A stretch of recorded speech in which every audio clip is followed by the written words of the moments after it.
Good evening, everybody, and welcome to another episode of Soshing with Suntwe. I'm just going to let the feed populate a bit and do the normal sharing that I do every time. Thanks for coming and getting involved, and got some good questions lined up, and hopefully we cover some cool topics. Okay, so that's shared to there. That's great. Let's see what else. There we go. So I need to put that, and I just need to mute this quickly.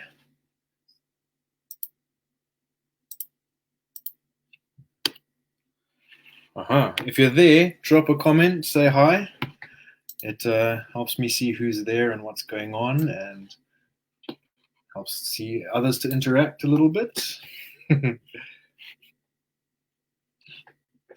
See, there's 5 of you. Say hi. Huh. Yo, Tyrone, what's up? It's been long since I saw you, buddy. Hope all is well with you. So you'll see I'm going to be looking all over the place because I've got some questions up there. I've got some things over there. Oh, we've got one from the UK so far. Tyrone, where are you? You're still in Zim, bro. Right. So let's see. What do we have? Yay! Hey, Gabs and Tracy. Nice to see you. Thanks for coming. Maylene, you're in the UK, I think. Yeah, just drop your location if you're comfortable to do so I can see where you're from. Right. Shall we get the show on the road? Where do we start? I've got some good questions here. At any stage, if you want to join in the thing or have any questions regarding what we're talking about, just drop your question in the comments and we'll see if we can get to them. And yeah, let's go. So the first one, let's put this one up. So this is from Umar Cassim. Yesterday, Umar challenged me to do the 25 press-ups in 25 days thing, and threw in a question for today as well. So Umar says, I know you went through a fitness transformation last year. What was the most difficult part, and how did you keep yourself motivated and on track? That's a good question. The hardest part, to be honest, was starting. Just breaking that inertia of getting off my ass and actually getting myself into gear was the hardest part of the whole thing. And once I broke that inertia and started getting the ball rolling, it got easier and easier and easier as I went. The very beginning was really hard. I was very overweight for my normal standards, and my diet was really bad, and I was not in a great place mentally. So all of that together just was so difficult to turn around. But I put a goal together, and with that goal in mind and the support of really good mates, I managed to break that inertia and start getting going. Hey, Teddy, thanks for coming. And yeah, so how did you keep yourself motivated on track? Well, that as well is also very difficult. So the way I kept motivated from that particular time doing that transformation was to have a very, very clear goal. The goal and a deadline on that goal. So I decided that I was going to leave Zimbabwe and join the British Parachute Regiment of the Army. And knowing that there was a very specific speed, I had to run a 1.5 mile. There was a very specific fitness test that I was going to have to perform. That gave me the metrics that I needed to push myself in the right direction, and gave me metrics that I could then compare myself against all the time and see if I was making progress or not. So I think the most important thing when you're doing, well, most important thing for me with any kind of fitness related type thing is to have some kind of actual goal that you're working towards. Otherwise, why are you doing it? So your why has to be strong. As Simon Sinek talks about, find your why, and once you have your why, you can overcome pretty much anything. So if anyone's got anything else to say on that, please do. Otherwise, I'll move on to the next question. So this one's related. So Jim Wall, he said, how do you move on and stay positive when you miss a goal? And Jim and I are pretty good mates, so he knows that the army goal didn't materialize. I went through the interview processes. I went through a lot of testing. I went through all sorts of things, and eventually, having thought that I was a shoo-in for recruitment, and having the recruiters tell me that I was a shoo-in, basically, I got rejected by the medical for being gluten intolerant. So that was quite a blow. I moved from Zimbabwe to the UK to pursue the British Parachute Regiment goal.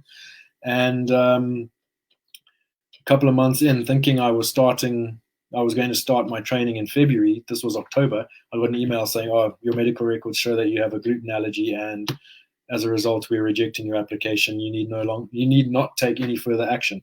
So when I got that email, my first reaction was, "Oh shit! Now what am I going to do?" But in the grand scheme of things, it was a major blessing in disguise, because the money was not going to be good enough, and with that, I pursued other things, and now I have a really good job, and I'm financially secure, and everything's working out quite nicely. So.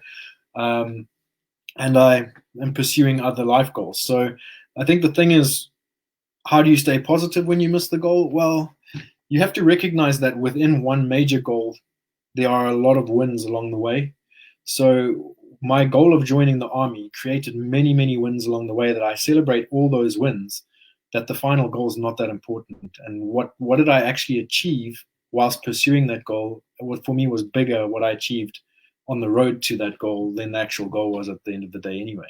The army gave me the motivation and the goal to get out of my slump, get my health back on track, get my mind right, get driven again, push and work hard, and get my fitness back on track. So it really took me from a really bad place where I was stagnating and stuck in a slump, and got me unstuck and pushed me forward, got me out of Zimbabwe, got me into a new environment, got me moving forward, and got me in a mindset that even though I didn't get that goal, I was in a mindset that it doesn't matter, because I can chase other goals. So sometimes, as long as you're counting the wins along the way, this fail was one of the most positive fails I've ever had. So if you fail, try to fail forward if you can.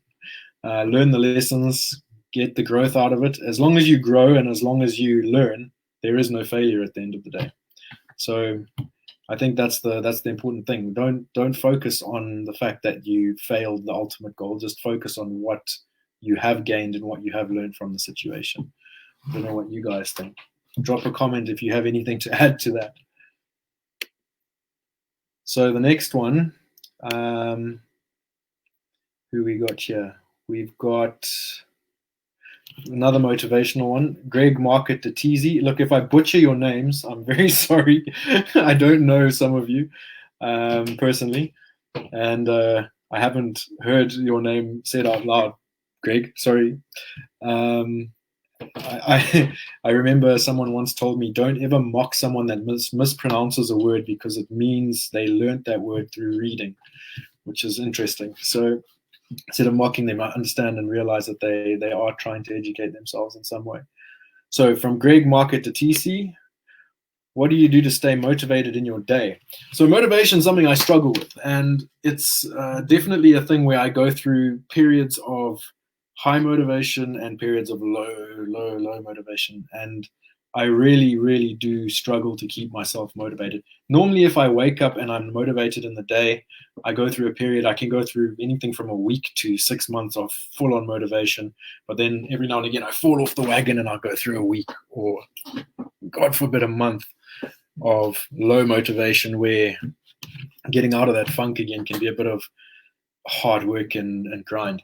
But I think very importantly is to have, again, what is your goal? What do you want to achieve in the day? have very specific outcomes that you are hoping to, benchmarks that you're hoping to reach. Don't make your goals for the day too big. Split them down into winnable tasks. And, if you say to yourself, I've got 10 tasks and if I accomplish 7, I'm happy. Well, that's also good. It's better to put 10 and accomplish 7 than put none and accomplish none. So motivation in that regard is quite a tricky one. And sometimes I just get up and run. I hate running. I absolutely detest it, but it seems to get my head around it helps me break the inertia, because it gets me out of my head, gets my body moving, gets me hurting, makes me feel a bit alive, and then I feel like if I can accomplish a run that I hate so much, then I can accomplish much more in the day, and it does help a lot. So I would recommend getting moving, move the body to unstick the mind. Right, let's go on to the next one. So from Graham Simmonds, this is quite a cool one. What was your worst and your best river experiences?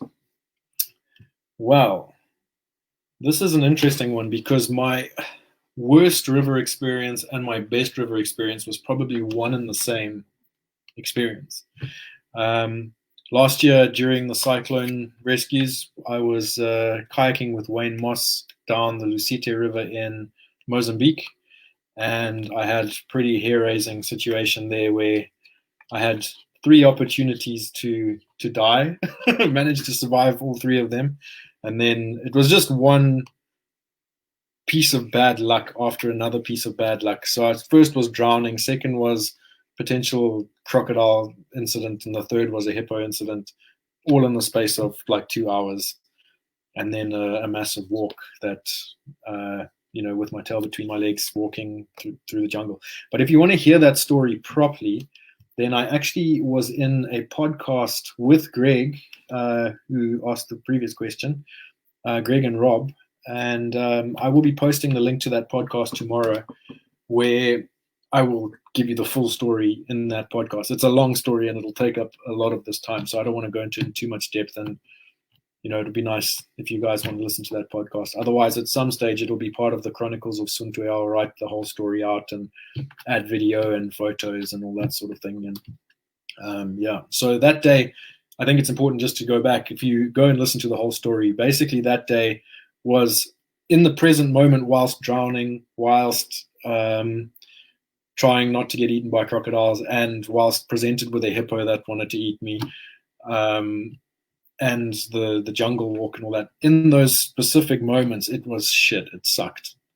But between each of those moments, I had real clarity on on things, and facing that kind of adversity and knowing that you just got to push and keep going. It changes your perspective quite a lot on life. So it kind of reminds you of what's important and actually what you're capable of.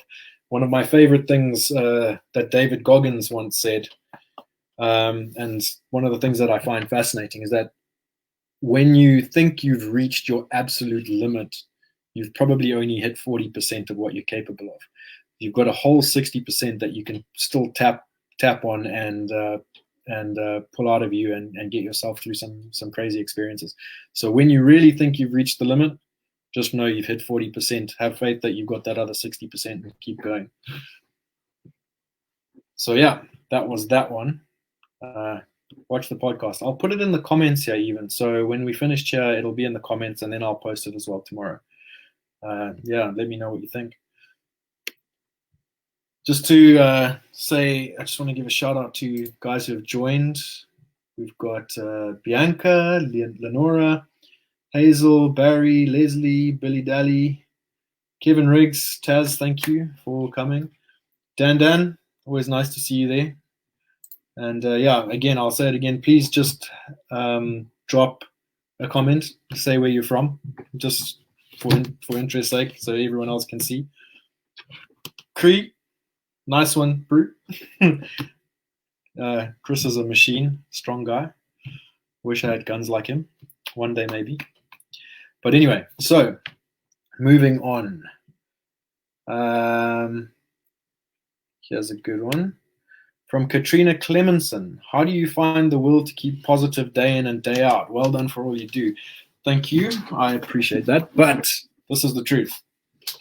I am not positive all day, every day, day in and day out. I have very, very, very, very great tendency to be negative. I have to catch myself a lot because I often am susceptible to taking a negative thought process on my own situation and how things are. But again, I think it's about perspective. If you remind yourself of what you actually have and try and be grateful for where you are and the thing that's happening, and look at the situation as a growth experience rather than it happening to you. So instead of taking a victimized mentality towards whatever adverse things you are facing, and rather look at it that as a situation where you have an opportunity to grow and learn, you take it from being a victim type of mentality to being more of a proactive type of mentality.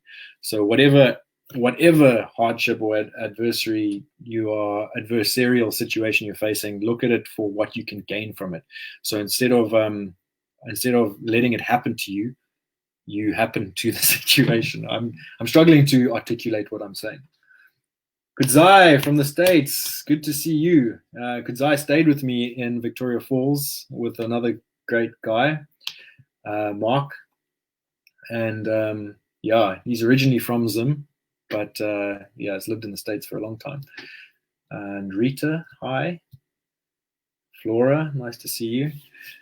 Yeah, so that's it. I'm not that positive, and I have to keep on reminding myself to be positive. And I write the positive things I write because it's how I get my head around my own life. So a lot of the positive posts that I write are mostly me trying to organize my own thoughts, trying to remind myself, trying to convince myself sometimes, because sometimes I need convincing. And I just throw them on Facebook because it's also keeps them nicely for me. And one day I'll do something with them. Maybe I won't. It's nice to go back and refer to them. And if somebody else likes what I've written, then that's all the more, happy days. If it can benefit other people, well, then great. Right. So what have we got next?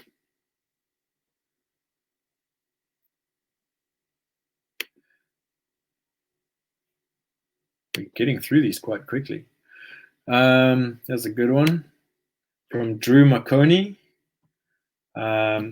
What was your toughest snake capture?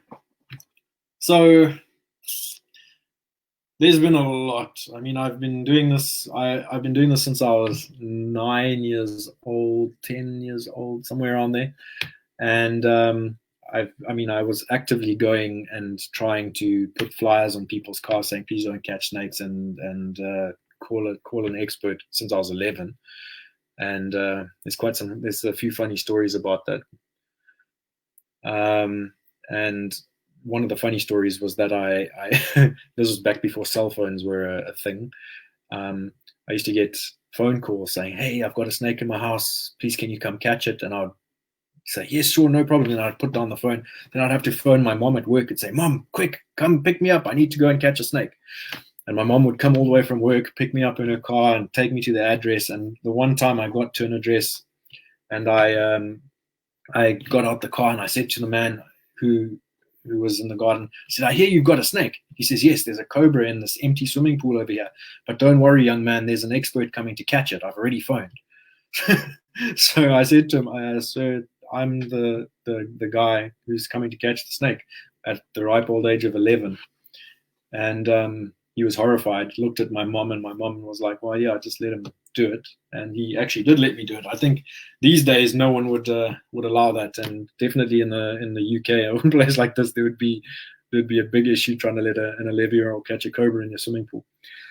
But the toughest snake capture, I think just the one that was the most frightening. Again, I wrote about this in the Chronicles of Suntwe, so I'll put a link to that in the comments as well for the full story. But it was basically there was a large black mamba under a old lady's bed at Coronation Cottages in Bulawayo, And just the way it was quite a cramped space, and the fact that the snake was in an awkward position, and I wasn't quite equipped for a black mamba because I wasn't expecting a black mamba, just made the whole thing quite hairy and a little bit risky, especially because the box that I had was a big box with a square lid with a big opening shallow box. It wasn't like a nice bag, long bag that the snake could get lost in and you could close nicely. It was a situation where I had to sort of time the letting go of the snake's head and closing the box. And if I had stuffed it up, I probably would have lost that battle. Comment from Dan. Dan says, life, it throws a lot at you. Well, I mean, if anyone knows that, Dan, it's you. Life does throw a lot at once. As they say, it doesn't rain, it pours. And yeah, sometimes it can really be a dick. But I think if you let it win, then you know, you got to fight back. You got to, whatever life throws at you, you got to punch back just as hard.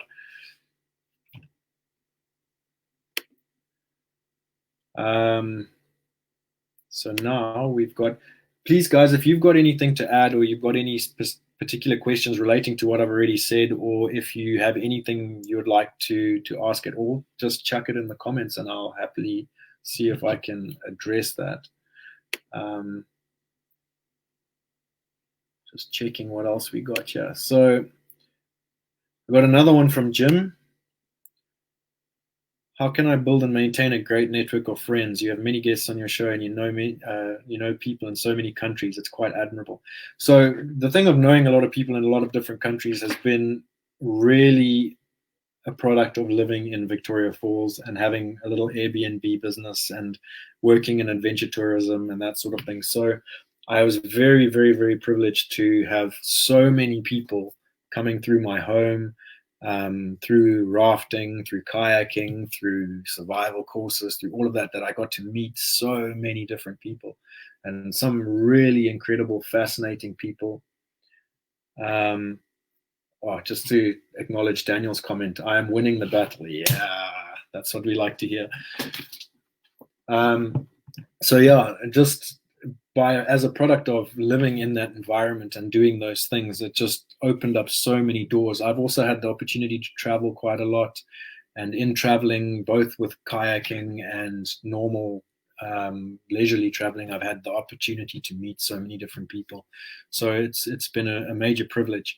I think building and maintaining a great network of friends is all about just being who you are at the end of the day. I think you attract to yourself, as long as you maintain your own integrity and maintain realness, and just be who you are, you'll attract the type of people that want to be around you.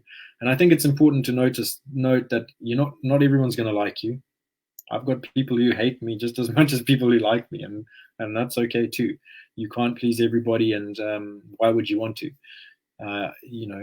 People who gravitate towards your sort of mind and the way you think and the way you operate will gravitate towards you. And I'm just lucky that I have a lot of really good people that seem to gravitate towards me. So it's I'm lucky.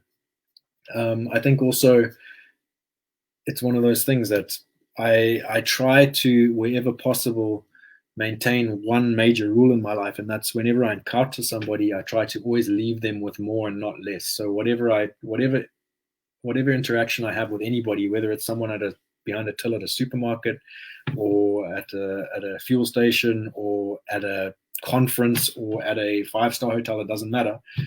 Whoever I encounter, I always want them to feel like they've gained from meeting me in some way, rather than feeling like I've sapped them or taken from them. And again, there will be people out there that will feel I have sapped from them and taken from them. And if that's the case, it was never intentional. But you know, one man's meat is another man's poison. You can't please them all. So yeah, just do you, and that's all that's required, really. Hi, Michelle. Haven't spoken to you in a while. Nice to see you there. Right, I've got one last question that was sent in, and after that I'll open up to anyone watching. And if there's nothing, then I'll wrap, because it'll be nice to keep this one a bit shorter, since the ones with the guests have always gone on for about an hour. This one we can keep to around 30 minutes or so, unless there's actual questions, which I will happily address all of them. So the last one that I have prepared was from Miribella Sartori. And she's quite simply asked, what's with the ice baths? And well, quite frankly, the ice baths are all about suffering. So I think it's important that, like we were talking earlier about how to keep yourself motivated and how to keep yourself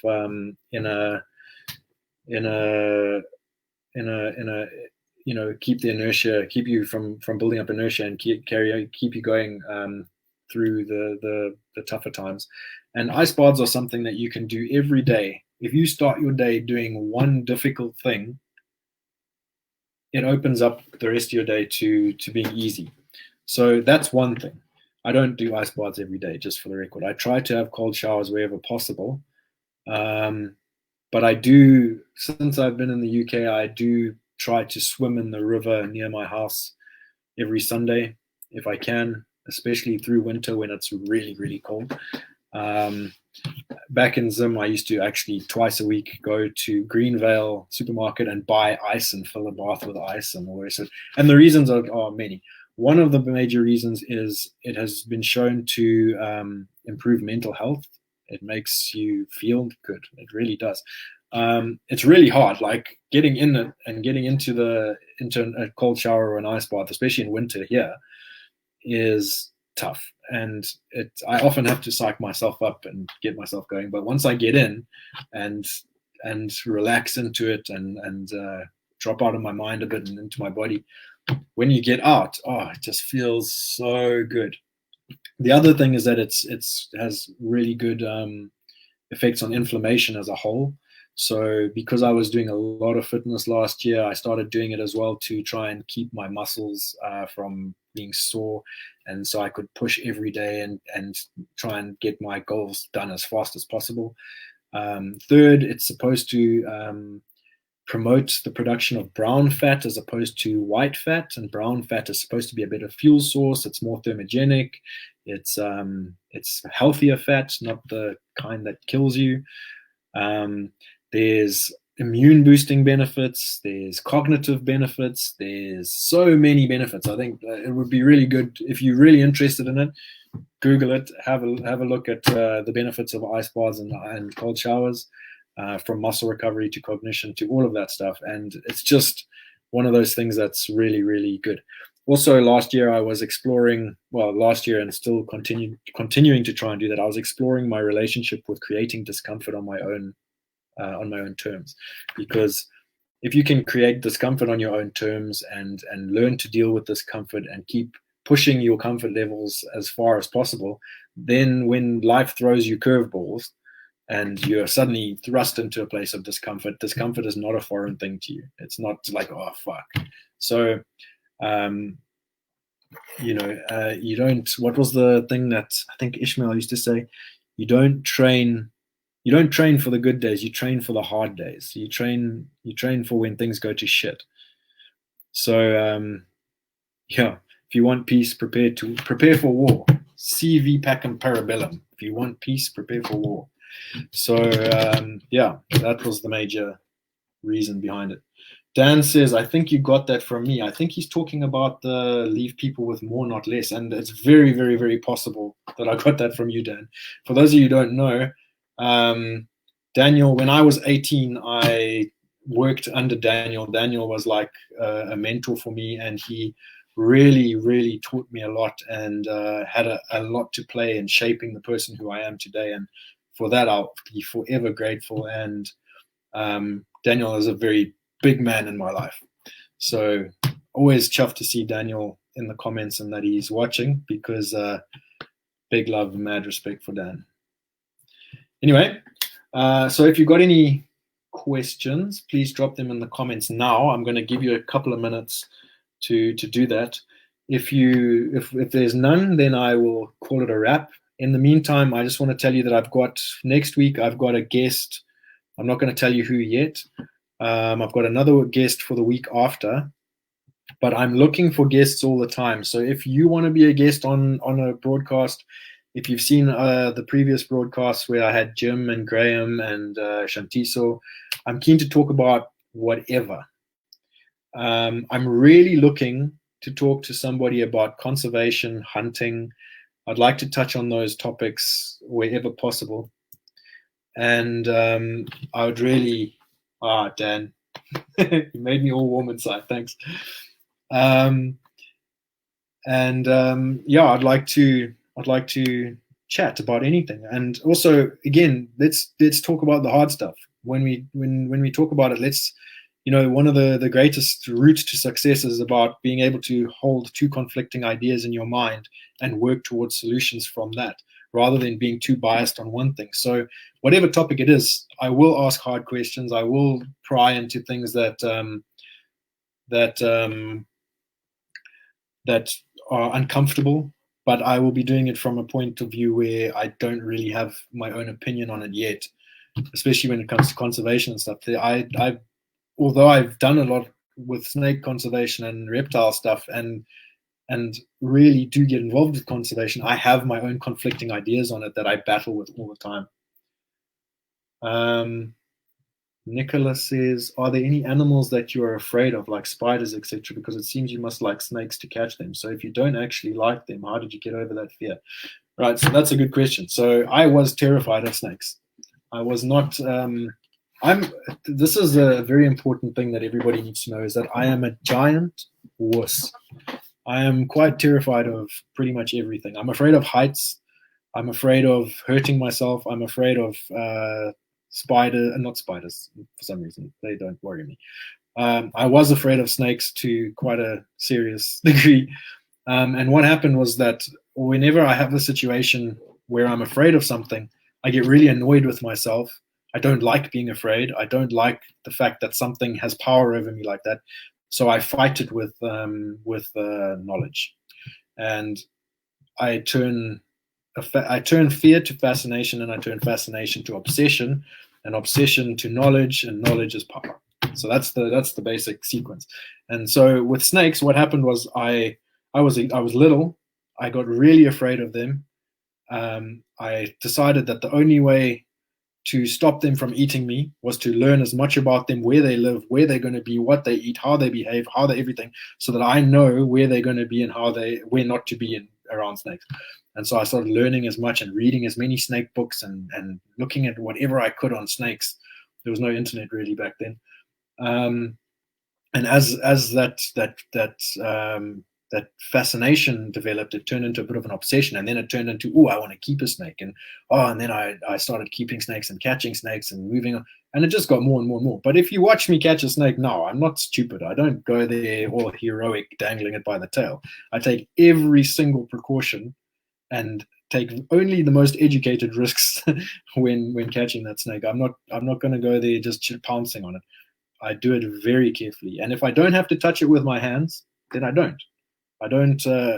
There's no ego or pride in dangling a snake around in my hands. If I can use tongs and get it safely into a bag without having to even physically touch it, then I'll do it that way. I only touch a snake with my hands that's harmless, or if it's venomous, if I absolutely have to for the sake of the snake's safety or my safety. Daniel says, what was your most life-changing situation? That's a big question. I think there's been a couple of massive ones. I mean, there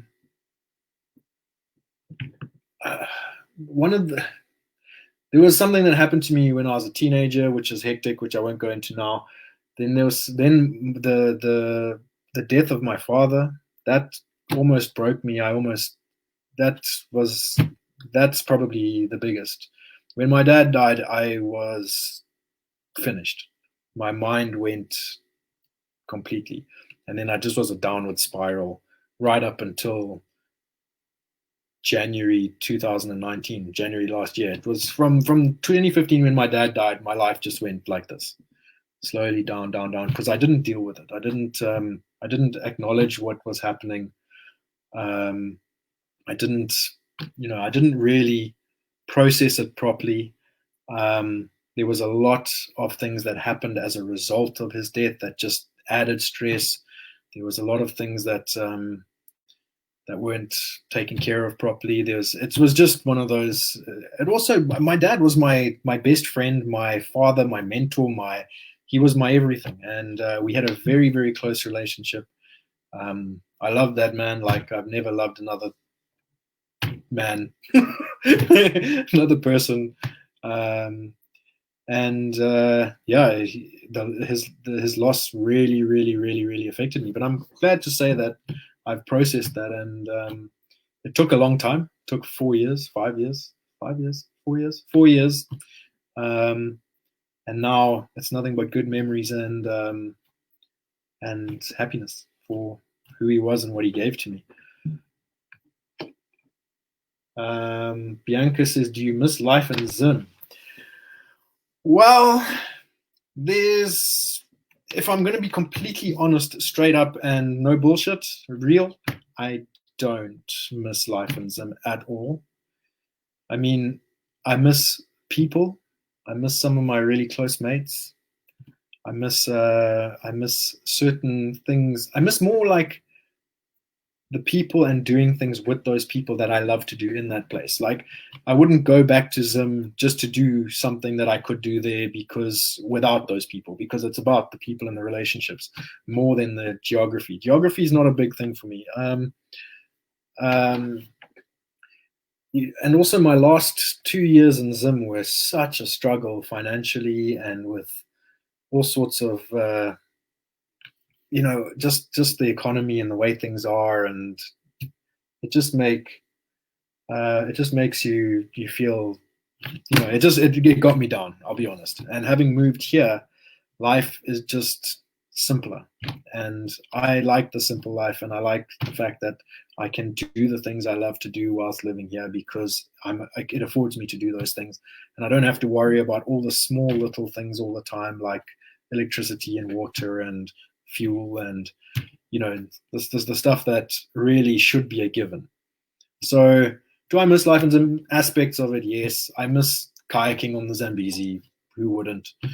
I miss being able to go off into the bush. Who wouldn't? But here I spend more time in the wilderness than I did back home, because it's on my doorstep as well. I live in the middle of the forest, so I'm sure there's no lions and there's no buffaloes and hyenas. But in some ways, that's also nice, because I'm not always worried about getting eaten by something when I'm in the forest. I can just enjoy myself. So you can't compare places, and I think also it's important, if you do move on, you need to move on. I can't be sitting in England wishing I was in Zim. And when I was in Zim, I wasn't sitting in Zim wishing I was in England. I was just present wherever I was. And you do what you do wherever you are. And if you don't like your position, then you need to adjust and move, if possible. I'm not saying move countries, but adjust and move where you are in yourself. Daniel, I think you have a lot of his qualities. Oh, that's my dad's qualities. Well, if I could be half or even a quarter of the man my old man was, then I feel like it would be a success. So thank you for that, Dan. Karen, watch out for those foxes. The only time those foxes are annoying is when they're shagging at night. I've never heard a more horrendous sound in my life than foxes shagging. It sounds like babies being murdered. I know that's graphic, but it's the most horrendous thing I've ever encountered. It's disgusting. Yeah, so I think we're done. What are we on? We're on 38 minutes, nearly 40 minutes. I'll give it another few minutes, and if there's anybody else who wants to say anything, then please jump in and drop your comment. This is fun. I hope it's as fun for you as it is for me. And I've got an inbox message. I wonder if that's somebody. No. Scotty, I see you, mate.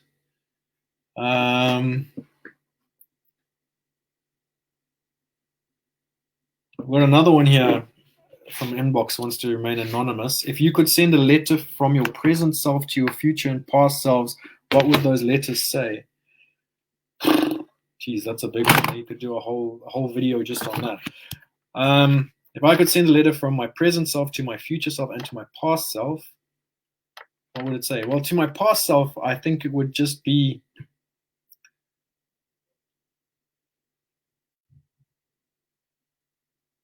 yeah, geez, I don't know.